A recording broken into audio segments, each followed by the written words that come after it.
Sir ಇದು Chrome ಐತಲ್ಲ update ಮಾಡಬೇಕು. ಇದು ಅಪ್ಡೇಟ್ ಮಾಡ್ಬೇಕಂದ್ರೆ ನೀವು ಫಸ್ಟ್ ಏನು ಮಾಡಿರಿ, ಇಲ್ಲಿ ಮೇಲ್ಗಡೆ ಇದು ಮೂರು ಡಾಟ್ ಐತಲ್ಲ, ಇಲ್ಲಿ ಕ್ಲಿಕ್ ಮಾಡಿ.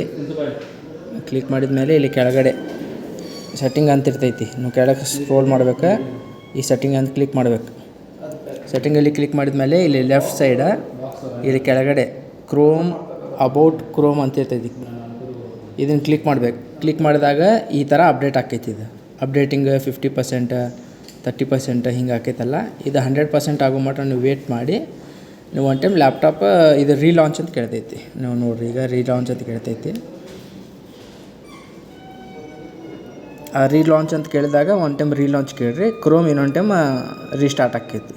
ಇಷ್ಟು ಮಾಡಿದರೆ ನಿಮ್ಮದು ಕ್ರೋಮ್ ರಿಮೋಟ್ ಅಥವಾ ಗೂಗಲ್ ಕ್ರೋಮ್ ಅಪ್ಡೇಟ್ ಆಕೈತಿ. ನೋಡಿ, ಈ ಥರ ರೀಲಾಂಚ್ ಕೇಳ್ತೈತಿ. ರೀಲಾಂಚ್ ಕೇಳಿದಾಗ ಇದನ್ನು ರೀಲಾಂಚ್ ಕೊಟ್ಬಿಡ್ರಿ. ರೀಲಾಂಚ್ ಕೊಟ್ಮೇಲೆ ಅದು ಒನ್ ಟೈಮ್ ಕ್ಲೋಸ್ ಆಗಿ ಇನ್ನೊಂದು ಟೈಮ್ ಸ್ಟಾರ್ಟ್ ಆಕೈತಿ. ಈ ಥರ one time Chrome up to date ಅಂತೇಳಿ ಬರಬೇಕು. Chrome is up to date. ಈ ಥರ ಕ್ರೋಮ್ ಅಪ್ಡೇಟ್ ಮಾಡಿ ನನಗೆ ಒಂದು ಸ್ವಲ್ಪ ಅಪ್ಡೇಟ್ ಕೊಡಿ.